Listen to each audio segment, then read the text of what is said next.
O filho tentou tirar o pai viúvo da herança, mas ele tinha um vídeo que mudou tudo.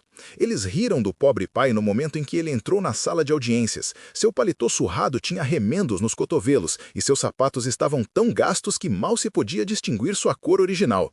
O juiz ergueu uma sobrança, enquanto o idoso se arrastava em direção ao banco das testemunhas, suas mãos calejadas agarrando uma pequena pasta de couro desbotada. Na primeira fileira, seu filho, vestindo um terno italiano impecável, cochichou algo para seu advogado e ambos sorriram com desdém. O contraste não poderia ser mais chocante, o filho empresário bem-sucedido e o viúvo maltrapilho que parecia ter vindo direto da roça. Você teria levantado para defendê-lo ou teria se juntado à multidão olhando para o outro lado? Conte-nos nos comentários, mas ninguém naquele tribunal estava preparado para o que aconteceria em seguida. O frágil senhor Antônio Ferreira havia viajado 400 quilômetros de ônibus para enfrentar seu único filho, que tentava excluí-lo da herança de sua falecida esposa. Depois de 52 anos de casamento, Antônio agora enfrentava a traição definitiva, não apenas a morte levando sua amada esposa, mas seu próprio sangue tentando levar tudo o mais. O caso Ferreira contra Ferreira havia atraído atenção em comum no pequeno fórum de Petrópolis. Não era todo dia que um filho tentava declarar seu próprio pai incompetente para administrar o espólio de sua mãe falecida. Mas Rodrigo Ferreira, 45 anos, havia construído uma reputação de empresário implacável que sempre conseguia o que queria. E hoje, ele queria tudo que sua mãe havia deixado, a casa da família, suas economias e até seus pertences pessoais, alegando que seu pai estava mentalmente incapaz de gerenciar qualquer coisa. Se histórias de pais que se recusam a desistir te emocionam, inscreva-se agora. Mais histórias poderosas toda semana. Antônio conheceu Dona Maria quando ambos tinham apenas 17 anos, trabalhando na mesma fábrica de tecidos em Nova Friburgo. Ele operava as máquinas no setor de fiação e ela era a costureira mais habilidosa do andar de confecção. Casaram-se jovens, sem nada, além de sonhos e determinação. Aqueles primeiros anos foram os mais difíceis, morando em um pequeno cortiço, trabalhando em múltiplos empregos, economizando cada centavo. Quando Maria descobriu que estava grávida de Rodrigo, Antônio assumiu turnos noturnos como segurança, chegando em casa apenas a tempo de beijar sua esposa antes que ela saísse para seu trabalho como empregada doméstica. Eles haviam sacrificado tudo pelo filho. As costas do Antônio ainda doíam das milhares de horas que passaram carregando caixas na Central do Brasil para pagar a faculdade de Rodrigo. Maria havia adiado seus sonhos de abrir um pequeno ateliê de costura, trabalhando como faxineira para garantir que sempre houvesse comida na mesa e roupas nas costas do filho. Haviam vivido modestamente toda a vida, mas estavam orgulhosos do que haviam construído, especialmente de seu filho, que se tornara um próspero empresário do ramo imobiliário no Rio de Janeiro. Quando Maria foi diagnosticada com câncer 4 anos atrás, Antônio se tornou seu cuidador em tempo integral. Aprendeu a cozinhar seus pratos favoritos quando ela mal conseguia comer, lia para ela durante horas quando seus olhos estavam fracos demais para ver as páginas e segurava sua mão durante intermináveis noites de dor. Rodrigo visitava ocasionalmente, sempre com pressa, sempre no celular, sempre ocupado demais para ficar muito tempo. Após a morte de Maria, Antônio estava devastado, mas tentou seguir em frente com sua vida. Então veio a carta registrada do advogado de Rodrigo contestando o testamento e alegando que Antônio havia coagido sua esposa moribunda a deixar tudo para ele. Segundo Rodrigo, seu pai estava em declínio mental e havia manipulado Maria durante seus últimos meses. Meritíssimo, disse o advogado de Rodrigo levantando-se. O senhor Ferreira pai tem mostrado claros sinais de declínio cognitivo. Frequentemente esquece compromissos, perde objetos e foi visto falando sozinho, presumivelmente com sua falecida esposa. Um murmúrio percorreu o tribunal enquanto o advogado continuava. Temos documentação de um neurologista sugerindo demência em estágio inicial, o que acreditamos ter influenciado a decisão da senhora Ferreira de deixar tudo para seu marido em vez de incluir seu único filho no testamento. Antônio permaneceu sentado em silêncio, com os olhos fixos em um pequeno ponto no chão. O juiz perguntou se ele tinha representação legal. Ele balançou a cabeça negativamente. Não podia pagar um advogado caro, disse simplesmente. Mas não preciso de um. Tenho a verdade. O juiz pareceu cético, mas permitiu que ele continuasse. Antônio abriu lentamente sua pasta de couro e tirou um tablet, surpreendendo a todos no tribunal. Seus dedos nodosos tremeram ligeiramente enquanto ligava. Maria sabia que isso poderia acontecer, disse ele, sua voz mais forte agora. Você lutaria aqui ou simplesmente iria embora? Deixe-nos saber nos comentários. Rodrigo se mexeu desconfortavelmente em sua cadeira enquanto Antônio entregava o tablet ao escrivão do tribunal. O juiz instruiu a conectá-lo ao sistema de exibição do tribunal. A tela ganhou vida e o rosto de Maria Ferreira abaeceu.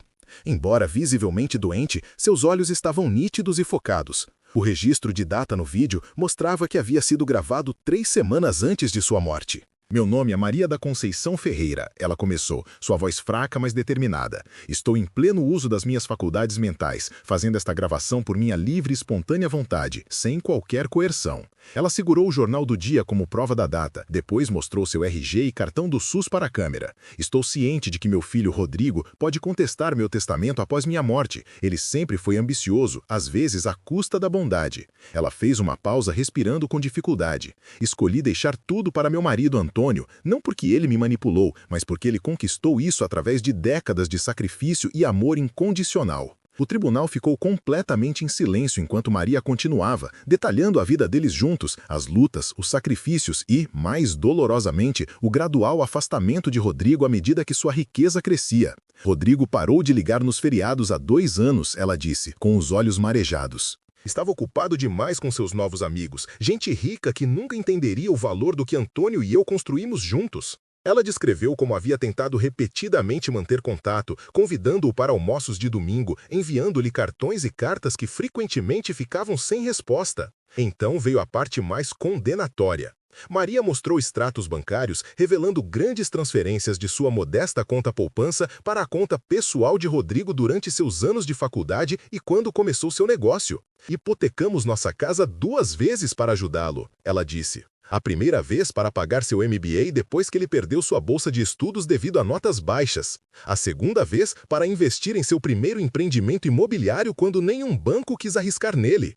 O vídeo continuou por mais 20 minutos. Maria abordou metodicamente cada argumento potencial que Rodrigo poderia apresentar, incluindo a falsa alegação sobre o estado mental de Antônio. Ela incluiu o depoimento do médico da família confirmando que Antônio estava perfeitamente lúcido, apenas sofrendo com a iminente perda de sua esposa. Ao final do vídeo, Maria olhou diretamente para a câmera. Antônio me deu uma vida linda, cheia de amor. Ele merece tudo o que posso deixar para ele.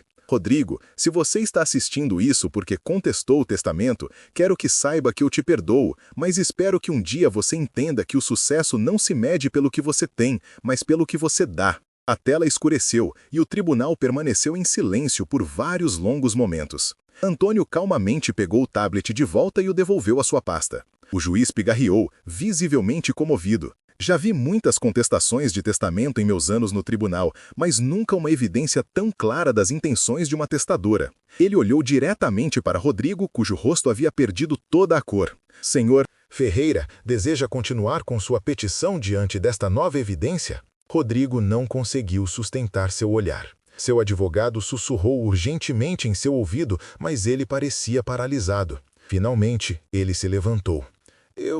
Começou, depois parou, sua voz falhando. Pela primeira vez, ele olhou para seu pai, realmente olhou para ele, e não viu um velho maltrapilho, mas a pessoa que havia trabalhado turnos exaustivos para que ele pudesse ter oportunidades que nenhum de seus pais jamais teve. O tribunal prendeu a respiração enquanto Rodrigo caminhava lentamente em direção a Antônio.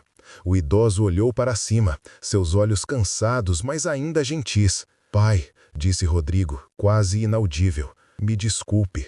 Antônio não se moveu inicialmente. Décadas de mágoa não podiam ser apagadas com 2 palavras. Mas então, muito levemente, ele assentiu. Sua mãe sempre acreditou que havia bondade em você, disse baixinho. Talvez ela estivesse certa. Rodrigo se virou para o juiz. Retiro minha petição, meritíssimo. O testamento deve permanecer como está escrito.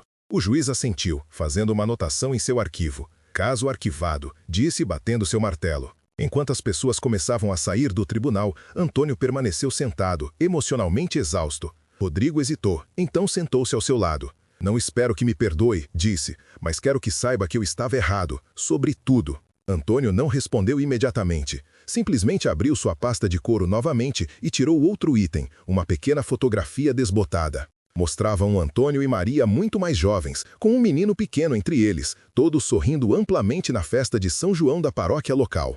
Sua mãe guardava isso na gaveta da cômoda, disse finalmente. Olhava para ela todas as noites antes de ligar. Rodrigo pegou a foto, suas mãos tremendo. Eu não mereço estar nesta foto.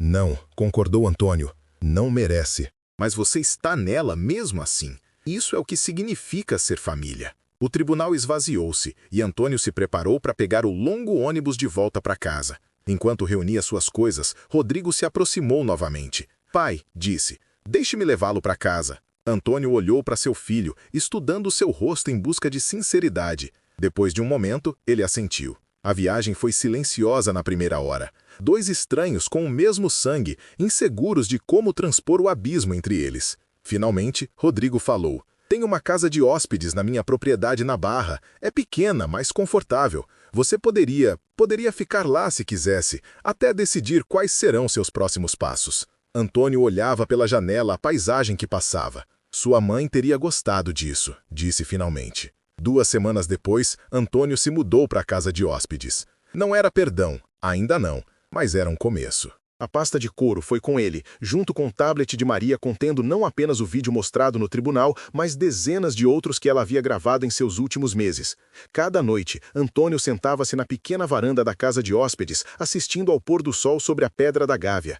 Às vezes, Rodrigo se juntava a ele, trazendo café ao jantar do Brasileirinho, o restaurante favorito de sua mãe.